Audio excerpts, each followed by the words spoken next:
20টা নাটকে যখন অভিনয় করছি তখন আমাকে নিয়ে নিউজ হয়েছে যে ঈদের সর্বোচ্চ নাটক মীর সাব্বিরের। আমাকে যেমন রাস্তাঘাটে অনেক যে ভাইয়া আপনি ঈদে কি নাটক আসবে, কি দিগন্তের দর্শকরা আপনারা কেমন আছেন, ভালো আছেন, এবার ঈদে কি কেনাকাটা করছেন। সে উপরের দিকে তাকাইয়া শুকরিয়া করি, আল্লাহ তুমি মহান, এত মানুষের ভালোবাসা পাওয়ার জন্য তুমি আমাকে পাঠিয়েছো। আমি খুবই ব্লেস, আমি খুবই খুশি হই।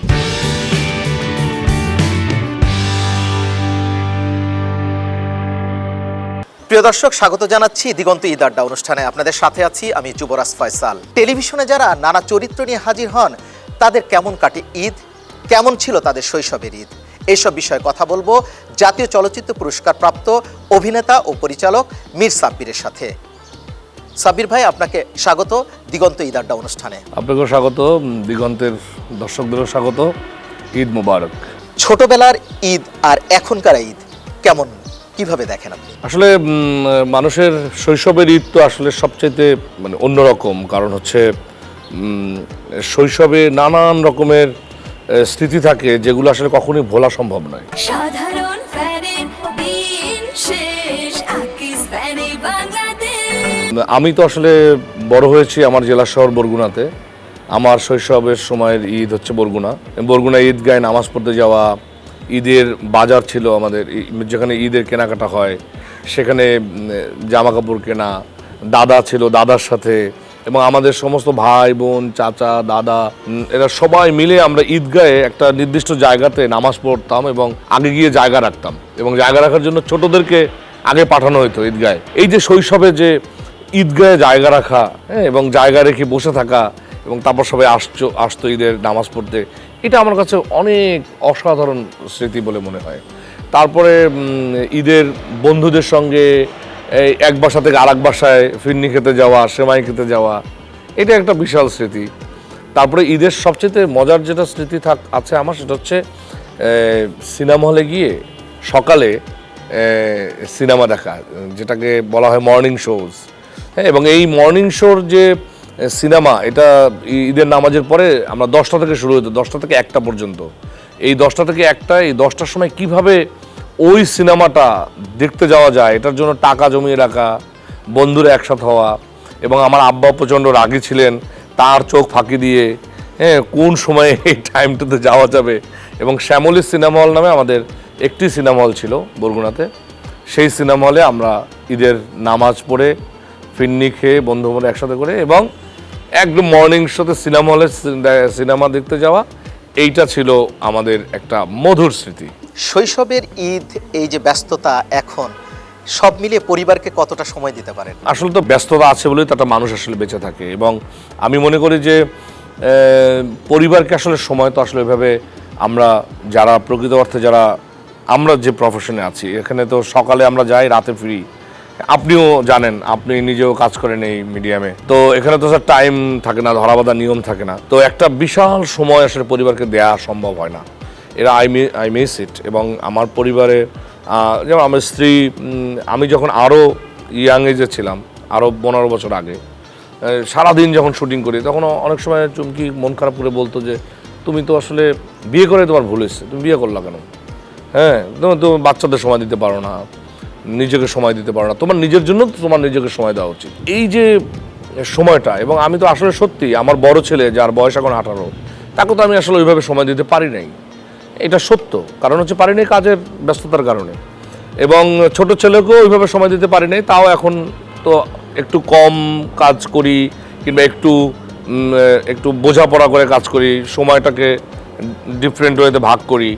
একটা সময় পরে আমি কিন্তু গত 5, 7, 10 বছর আগে থেকে আমি যেটা শুরু করলাম যে নিজেকে সময় দেওয়ার জন্য আমি প্রতি শুক্রবারে শুটিং করা বন্ধ করে দিলাম, এবং পরিবারকে একদিন করে সময় দিতে শুরু করলাম। তারপর আস্তে আস্তে করে এই সময়টা সপ্তাহে 1 দিন 2 দিন থেকে বাড়াতে শুরু করলাম।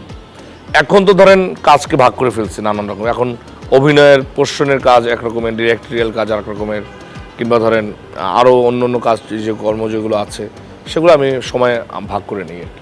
অভিনয় আর পরিচালনা, দুটোর মধ্যে কোনটাকে বেশি এনজয় করেন? আমি দুটোই এনজয় করি, কারণ কি পরিচালনা কিন্তু একটা আবিষ্কারের মতো। অভিনয় নিজে যখন করছি, তখন তো আরেকজনের ডিরেকশনে কাজ করছি, এবং তখন মন প্রাণ উজাড় করে অভিনয়টা করার চেষ্টা করি। হ্যাঁ, সবসময় আমি চেষ্টা করি যে আমার সর্বোচ্চ ভালো কাজটা যেন মানুষের সামনে দিতে পারি, সেই চেষ্টাটা করি। কখনো কখনো মনে হয়েছে যে ওই ডিরেক্টর ওই কাজটা যদি এরকম না হয়, যদি এরকম একটু আমাকে বলতো, তাহলে হয়তো আমার কাজটা আর রকম হতে পারতো। এটা আমার মনে হয়েছে। ওইখান থেকে আসলে ওই আক্ষেপের ছোট ছোট আক্ষেপ মিলে মিলে তখন আমি চিন্তা করলাম যে একটু নির্মাণের দিকে ঝুঁকি। কারণ আমার লেখালেখির অভ্যাস ছিল ছোটোবেলায়, আমি দেয়াল পত্রিকায় লিখতাম, আমি ছড়া লিখতাম, আমি ইভেন আমি বিভিন্ন পত্রপত্রিকায় লেখা পাঠাইতাম ছোটোবেলায় বরগুনা থেকে। তো ওই লেখা, নির্মাণের চিন্তা, আক্ষেপ সব কিছু মিলিয়ে আমি কিন্তু ডিরেকশনের জায়গাটাতে গিয়েছি। হ্যাঁ, আমি ধরেন গত 10 বছরে অথবা 15-12 বছরে আমি হয়তো 70টা 80টার মতো নাটক ডিরেকশন দিয়েছি, আর চলচ্চিত্র ডিরেকশন দিয়েছি একটা। তো আমার কাছে মনে হয়েছে যে সিরিয়াল ডিরেকশন যখন দিয়েছি, এটা অনেক বড় লম্বা সিরিয়াল দিয়েছি, যেমন ধরেন নোয়া শালের মতো সিরিয়াল 6 বছর ধরে ডিরেকশন দিয়েছি। এরপরে মালেক হতে সাবধান, আমি 4টা মাত্র সিরিয়াল করেছি ডিরেক্টর হিসেবে। নোয়া শাল, আর হচ্ছে মালেক হতে সাবধান, চোরা কাটা, আর বিদেশি ছেলে নামে একটি নাটক বিটিভিতে গিয়েছিল। এরকমের 4টা নাটক। ক্ষুদ্রতম শিল্পী হিসেবে আমার মাঝে মাঝে এই ভাবনাগুলো তৈরি হয়েছে যে আমি আমার মতো করে একটু নির্মাণ করব। কারণ বাংলাদেশে অনেক গুণী পরিচালকরা আছেন, তাদের অনেকের সঙ্গে আমি কাজ করেছি এবং তাদের কাছ থেকে আমি শিখেছি। যেসব ভালো ভালো ডিরেক্টররা বাংলাদেশে, মোস্ট অফ দ্য ডিরেক্টরের সাথে আমি কাজ করেছি। হ্যাঁ, এবং অনেক কিছু শিখেছি তাদের কাছ থেকে। বাচনভঙ্গি, বসা ওঠা, ম্যানারিজম, হ্যাঁ, জেস্চার, পোশাক আশাক, কী পড়তে হবে, কোন ক্যারেক্টার, এগুলো কিন্তু একজন ভালো নির্মাতা ছাড়া আসলে কিন্তু সম্ভব না। আপনি বলছিলেন যে হচ্ছে আপনারা এই যে আপনাদের সময় আমরা কিন্তু একটা প্রজন্ম কিন্তু বসে থাকতো যে অমুক অভিনেতার হচ্ছে নাটক আসবে, সিনেমা আসবে, তখন কিন্তু লিখে রাখতো যে হচ্ছে অমুক দিন অমুক পর্ব। সেটা কিন্তু এখন হারিয়ে গেছে, এখন ভিউর যোগ চলে এসছে। এই যে সেকাল আর একালের মধ্যে পার্থক্য। আমি নিজেই যখন আমি ইন্ডাস্ট্রিতে আমি ঢুকি নাই, আমি আজকে থেকে আরও 25 বছর আগের কথা বলছি। হ্যাঁ, 98, 99 এইসব সময় আমি নিজেই তো ধরেন জাহিদ হাসানের নাটক দেখার জন্য আমি টুকে রাখতাম যে এই দিনে ওনার নাটকটা আছে, হানিফ সংকেতের একটা নাটক আছে, তো সালাউদ্দিন লাবলুর ওনার একটা নাটক আছে, তারপরে এইরকম একটা প্রমোশনাল দেখছি, একটা খুব সুন্দর মনে হয়েছে যে সুন্দর নাটক হবে, এটা টিক দিয়ে রেখেছি। কারণ তখন চ্যানেল কম ছিল, বিটিভি ছিল, এরপর 21 টিভি আসলো, এটিএন, চ্যানেল আই, আর 3-4টা নতুন চ্যানেল আসলো আমাদের সময়ের। তখন আসলে কাজের পরিমাণ এবং অভিনেতা অভিনেত্রীদের ডেডিকেশন একটা অন্য লেভেলের কাজ করতে হয়। এখনও যে ডেডিকেশন নাই আমি সেটা বলবো না, আছে। তা নাহলে তারা কেন ভালো অভিনয় করবে কিংবা তারা কেন পপুলার হবে? আমি বলছি যে ভলিউম অফ ওয়ার্ক এটা অনেক বেড়ে গেছে। সেখান থেকে খুঁজে 5টা নাটক বের করা অনেক কঠিন হয়ে গেছে যারা দেখবে তাদের জন্য এবং যারা করবে তাদের জন্য। যে আমি কয়টা ডিরেক্টরের কাজ করব। যেমন আমি একটা সময় আমি 20টা নাটকে যখন অভিনয় করছি, তখন আমাকে নিয়ে নিউজ হয়েছে যে ঈদের সর্বোচ্চ নাটক মীর সাব্বিরের। তো তখন আমার কাছে মনে হচ্ছে আমি মনে হয় অনেক ভালো একটা কাজ করছি, আমার মনে হয় আমি খুব নাম করা একজন অভিনেতা হয়েছি, কারণ আমাকে নিয়ে এত নাটক হচ্ছে। কিন্তু এখন আমার মনে হচ্ছে যে আমাকে নিয়ে কম নাটক হলে আমার মনে হয় ভালো, কারণ এত নাটক অভিনয় আসলে একটা শিল্পীর আসলে করা উচিত না, এটা আমার কাছে মনে হয় মাঝে মাঝে এখন। এবং হুমায়ুন ফরিদি বিখ্যাত অভিনেতা, উনিও বলেছেন যে বেশি নাটক অভিনয় করিস না, কিন্তু তখন তাকে মনে হয়েছে যে কেন উনি এটা বলতেছে। আমার কাছে এখন মনে হচ্ছে যে উনি রাইট কথা বলেছে, কারণ এক্সপোজার অনেক বেশি হলে, অনেক বেশি দেখলে তার প্রতি আগ্রহ কমে যায়। বরঞ্চ একটু গ্যাপ দিয়ে যদি সে করে এবং মাঝে মাঝে যদি ভালো ভালো স্ক্রিপ্ট সে পায়, সৌভাগ্যবান অভিনেতা হওয়ার লক্ষণ যদি তৈরি হয়, এটা তো সৌভাগ্যও লাগে যে আমি গ্যাপ দিয়ে করবো, আমাকে আসলে গ্যাপ দিয়ে নেবে কিনা, তাও তো একটা বিশাল ব্যাপার। গ্যাপ দিয়ে যদি আমি প্রেজেন্ট করি নিজেকে, তাহলে আমার অভিনয়ের চর্চাটাও ডিফারেন্ট হয়, আমার প্রেজেন্টেশনও ডিফারেন্ট হয় এবং মানুষের প্রত্যাশাও তখন অনেক বেশি তৈরি হয়। এই যে আপনি মগজের ভিতরে বলছিলেন, মানে হচ্ছে আপনার অনেক কাজ আছে, আপনি নিজে পরিচালনা করেছেন, নিজে অভিনয় করেছেন, তো এই শত ক্যারেক্টারের ভিতরে কোন ক্যারেক্টারটা সবচেয়ে বেশি নিজেকে এখনো অনুপ্রাণিত করে, উৎসাহিত করে?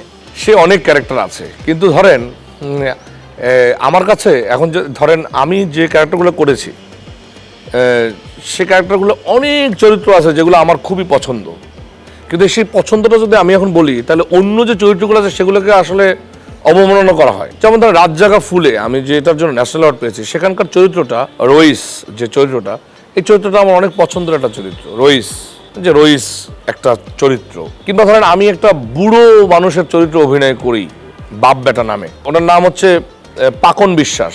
তো ওই বুড়ো চরিত্রটা বরিশালের ভাষায় আমি অভিনয় করেছি, মানুষ এটা খুবই এনজয় করেছে, এখনো করে।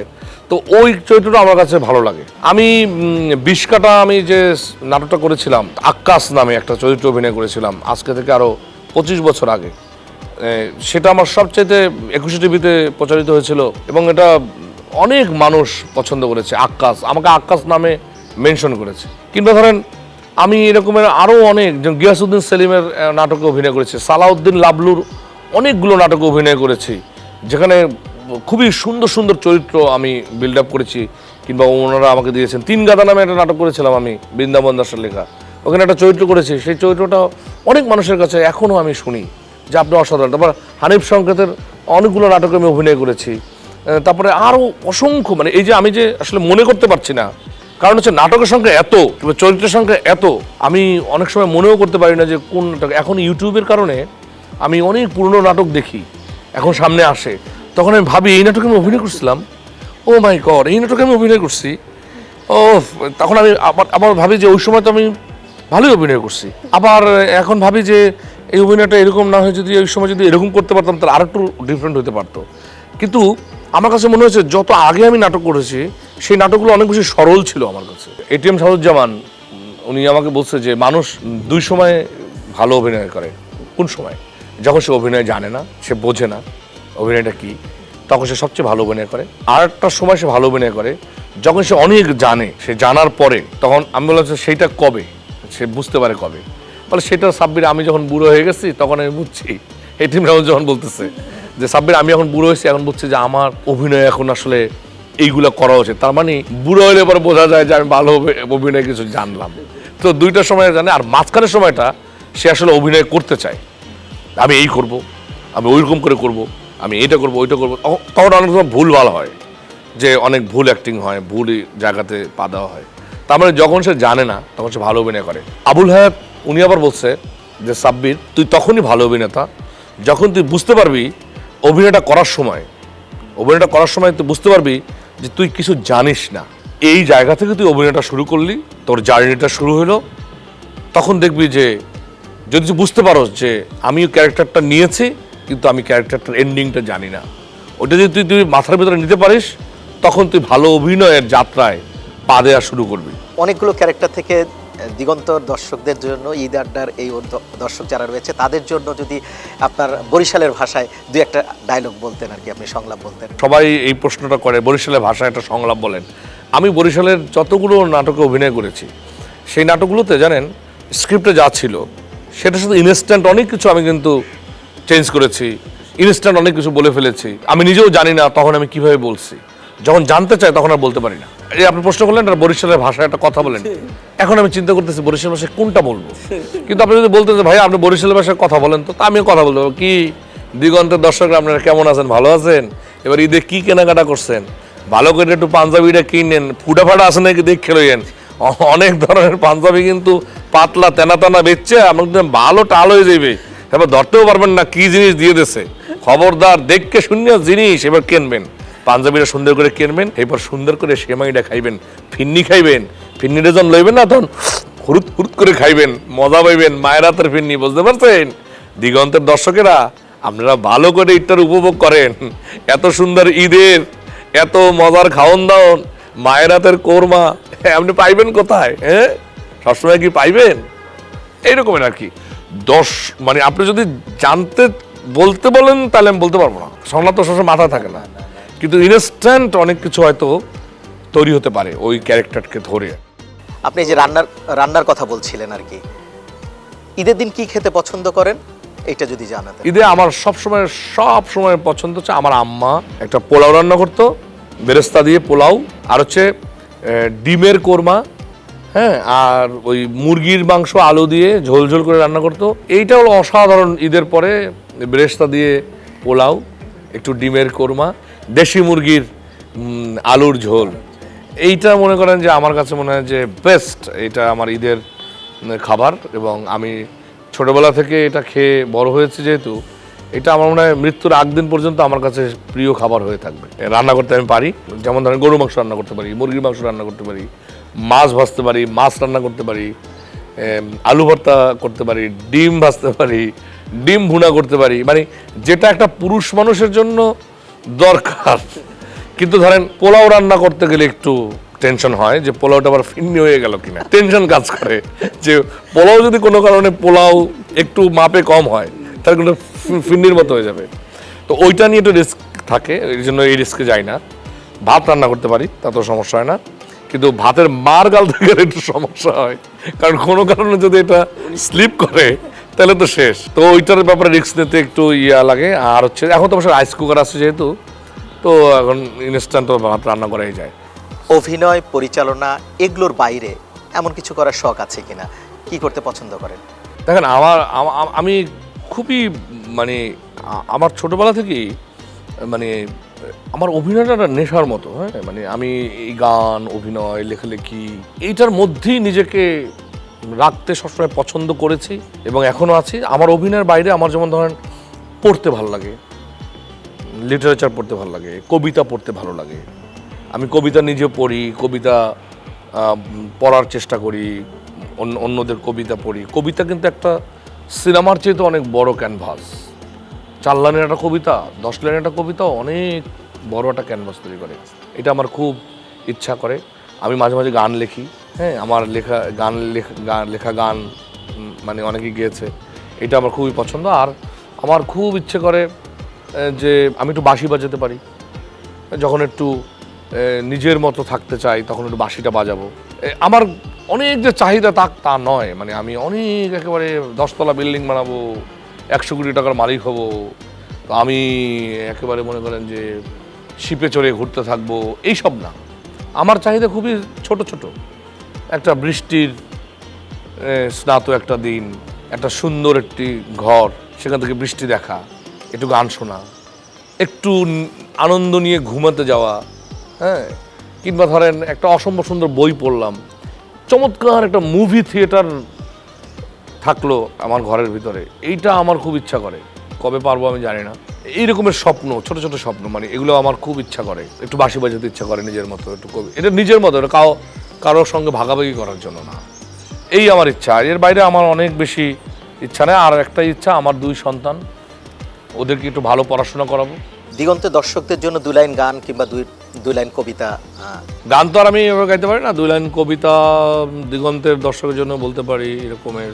কেউ কথা রাখেনি, 33 বছর কাটলো, কেউ কথা রাখে। ছেলেবেলায় এক বষ্টমী তার আগমনী গান হঠাৎ থামিয়ে বলেছিল, শুক্লা দ্বাদশীর দিন অন্তরাটুকু শুনিয়ে যাবে।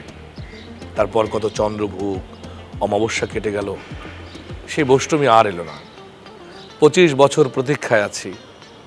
মামাবাড়ির মাঝি নাদের আলী বলেছিল, বড় হও দাদা ঠাকুর, তোমায় আমি 3 প্রহরের বিল দেখাতে নিয়ে যাব, যেখানে পদ্মফুলের মাথায় সাপ আর ভ্রমর খেলা করে। নাদের আলী, আমি আর কত বড় হব? আমার মাথায় ঘরের ছাদ ফুঁড়ে আকাশ স্পর্শ করলে তারপর তুমি আমায় 3 প্রহরের বিল দেখাতে নিয়ে যাবে? একটাও রয়্যালগুলি কিনতে পারেনি কখনো। লাঠি লজেন্স দেখিয়ে দেখিয়ে চুষেছে লস্কর বাড়ির ছেলেরা। ভিখিরিদের মতন চৌধুরীদের গেটের সামনে দাঁড়িয়ে দেখেছি, ভেতরে রাস উৎসব। অবিরল রঙের ধারার মধ্যে সুগন্ধি কঙ্কন পরা ফর্সা রমণীরা কত রকম আমোদে হেসেছে। আমার দিকে তারা ফিরেও চায়নি। বাবা আমার কাজ ছুঁয়ে বলেছিলেন, দেখিস একদিন আমরাও। বাবা এখন অন্ধ, আমাদের দেখা হয়নি কিছুই। সেই লাঠি লজেন্স, সেই রাস উৎসব আমায় কেউ ফিরিয়ে দেবে না। বুকের মধ্যে সুগন্ধি রুমাল রেখে বরুণা বলেছিল, যেদিন আমায় সত্যিকারের ভালোবাসবে সেদিন আমার বুকেও আতরের গন্ধ হবে। ভালোবাসার জন্য আমি হাতের মুঠোয় প্রাণ নিয়েছি। দুরন্ত সারের চোখে বেঁধেছি লাল কাপড়। বিশ্ব সংসার তন্ন তন্ন করে খুঁজে এনেছি 108টা নীল পদ্ম। তারপরও কথা রাখেনি বরুণা। এখনো তার বুকে মাংসের গন্ধ, এখনো সে যে কোনো নারী। কেউ কথা রাখেনি। 33 বছর কাটলো, কেউ কথা রাখে না। এটা সবচেয়ে পপুলার হচ্ছে বরিশালের ভাষায় আমি যেটা করেছি, সেটা সারা পৃথিবীর মানুষ সবাই আমার কাছ থেকে বরিশালের ভাষায় কেউ কথা রাখেনি এটা শুনতে চায়। আপনি যখন বললেন তখন আমি ভাবলাম আপনি যেহেতু শুনতে চান নাই, তাহলে অরিজিনালটা শোনাই দিই। তাই দিগন্তের দর্শকের জন্য অরিজিনালটা শোনাই দিলাম। আচ্ছা, সেটা তো সবাই শুনেছে, আমরা অরিজিনালটা শুনলাম। দর্শকদের জন্য যদি বিশেষ কোনো বার্তা এবং বাণী দিতে চান আর কি শেষে এসে। দর্শক হচ্ছে আমাদের সবচাইতে আপন মানুষ, প্রাণের মানুষ হচ্ছে আমার দর্শক। কারণ আমি তার ড্রয়িং রুমে বসে থাকি, আমি তার মনের ভিতরে ছবি আঁকি, আমি তার খুব কানের পাশে থাকি, আমি তার বুকের কাছে থাকি। দর্শক হচ্ছে আমার সবচাইতে আপন মানুষ। আমরা তাদের আশায় বসে থাকি তারা কি চায় আমাদের কাছ থেকে। তো তাদের জন্য আমার পক্ষ থেকে দর্শকদের জন্য ঈদের অনেক অনেক শুভেচ্ছা, ভালোবাসা। আপনারা ভালো থাকবেন, ভালো ভাবুন, ভালো থাকুন, সবসময় ভালো চিন্তার ভিতরে আমরা থাকি, তাহলে আমাদের পরিবেশটা সুন্দর হবে, আমাদের এই এত সুন্দর সবুজ বাংলাদেশ আরও সুন্দর হয়ে উঠবে। সবাই ভালো থাকবেন, আমার জন্য দোয়া করবেন, আমার পরিবারের জন্য দোয়া করবেন। আমিও আপনাদের সকলের জন্য দোয়া করছি। আমরা সবাই মিলেমিশে ভালো থাকতে চাই এই সুন্দর বাংলাদেশে। আপনার হাজারো ব্যস্ততার মাঝে আমাদেরকে সময় দিয়েছেন, সেজন্য ধন্যবাদ ও কৃতজ্ঞতা। আপনাদেরকে অসংখ্য ধন্যবাদ। আমি অনেকদিন পর দিগন্তের ক্যামেরার সামনে কথা বলছি, এটা আমার কাছে খুবই ভালো লাগছে। কারণ দিগন্তের আরও দিগন্ত উন্মোচিত হোক। প্রিয় দর্শক, এতক্ষণ সাথে থাকার জন্য ধন্যবাদ আপনাদেরকে। আবারও হাজির হব নতুন কোনো অতিথির সাথে, নতুন কোনো গল্প নিয়ে। সবাইকে ঈদ মোবারক।